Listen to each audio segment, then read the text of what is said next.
I had a light supper this evening, just a little salad, a little bit of ham in it, really quite good. So it's going to satisfy me for the evening. My sister and I were sitting here thinking we were going to watch the movie Bullet with Steve McQueen. I always loved Steve McQueen and I always liked this movie. I should like it. I've seen it 6 or 8 times. And if you've seen the movie, you know what I'm talking about when I refer to the car chase they have in the movie. I've watched Steve McQueen and in the car chase going up hills, down hills, across town, back and forth so many times. And every time I've counted how many times they passed this one little Volkswagen sitting on the side of the street. 1, 2, 3, 4, same street over and over and over. And I often wonder, has anybody else ever noticed how many times the car chase passed that little Volkswagen? Well, anyway, since neither one of us were really that interested in watching Bullet, I turned to Facebook and started checking some of my messages. And one of the things I came across, someone had posted some photographs of the Appalachian Museum in Tennessee. Now, a lot of you don't know anything about Appalachia or the Appalachian Museum. I don't know a whole lot about Appalachia, even though you might say I was born and raised in that area. But I was kind of living at the foothills of the mountains in Appalachia. Now, the Appalachian Museum is located between Norris and Clinton, Tennessee. You already know that I lived in Clinton, Tennessee during the war, and then many years later I moved back to Tennessee and I lived there for 19 more years. Now, I've been to the Appalachian Museum several times.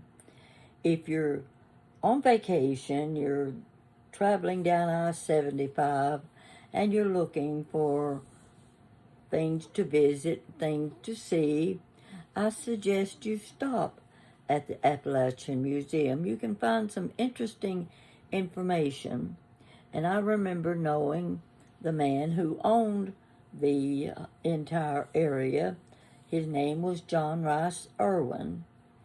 And every year they have I think they still have, the Appalachian Festival. Well, you're probably wondering, what does that consist of?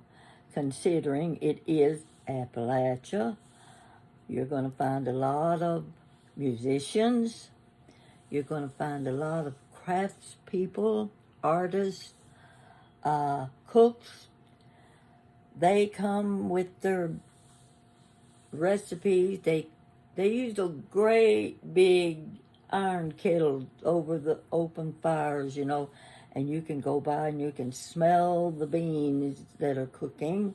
They make bread in some kind of little oven, and they have lots of different kinds of food to sell at the festival, which is typical of any festival.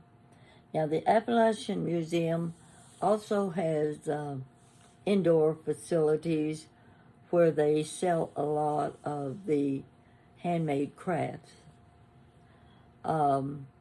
They have the log cabins. You can take a path, go slightly uphill from one cabin to another. The original cabins, they look just like they did 100 years ago. A celebrity usually is there as the feature attraction. A lot of musicians come, they entertain, and they also have their tapes and videos and whatever books to sell to the visitors. I remember the year I was there, one year that I was there, Brooke Shield was there. She was there with her mother, and so was Alex Haley. So they would ride around through the park on the back of a wagon. And of course, all of the visitors were really entertained by seeing Brooke Shield. That she was young then, beautiful girl. And of course, there was Alex Haley, who'd made the movie, written the book, and everybody knows who he is.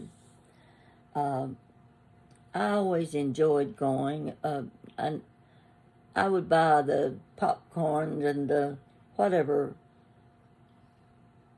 foods they had made, but I never did eat the beans because I'm not a bean eater. But you could smell those beans cooking all over the park. I did enjoy going through the cabins, especially the one that was a little schoolhouse, very small, the little benches on each side with a little aisle down the middle. And the window opening didn't always have glass windows in them, so you can imagine that season by season the dirt blows in and they just look old, worn, but still you can see the original look of each cabin, how the people lived in those days. I also remember it was about 1984 when the movie The Doll Maker came out.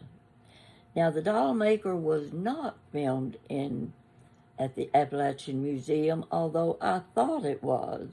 It was filmed at Gatlinburg. Same atmosphere, same little houses and buildings. But of course, Jane Fonda was the star of that movie. And when I say the doll maker, she had her tools. She carved her own little wooden dolls, and she sold those dolls. It's a very good movie. If you ever get a chance to see it, you should watch it. Now, I'm not saying it's a happy movie. It's a rather quiet, depressing movie, but it still shows you what life was like 100 years ago.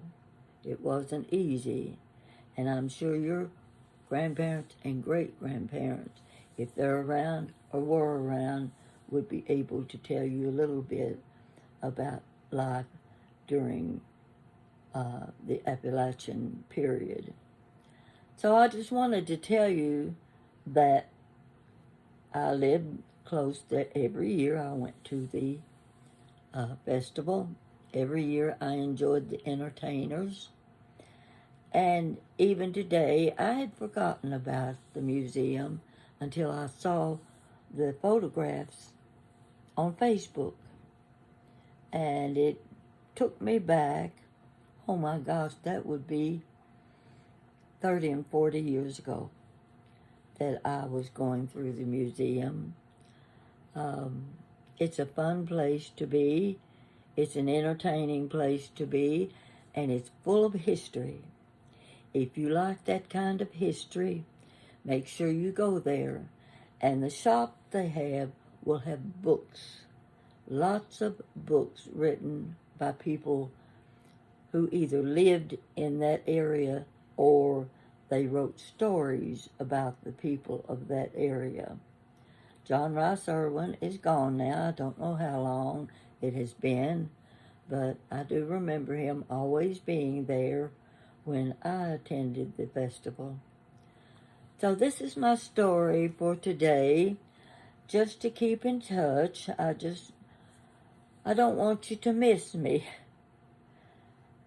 I enjoy telling you my stories, and I don't want you to get off track and forget about me. Don't have my makeup on tonight.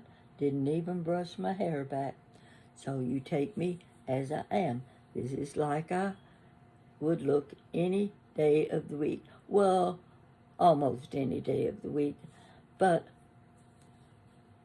since it's almost bedtime, Wanda's been doing her Bible study, and I've been watching Steve McQueen in Bullet. So you can see the difference in interest right there. So Wanda's doing pretty good today. She had to go to the doctor. The doctor gave her news that wasn't exactly pleasant, but it's something that she has to live with and she has to deal with, and there will be future reviews, and I can keep you up to date on how things are going with her. But I'm going to be going home on Sunday. We've all been listening to the weather report. Oh, have we been watching the TV today? It is amazing, the weather conditions throughout the United States. Unbelievable as far as I'm concerned. I feel so bad for those people with the floods and the heavy snow, the wind, the destruction. Well, I could go on, but you already know what it's all about. You know what I'm talking about, and you're probably watching the same weather reports from your own home.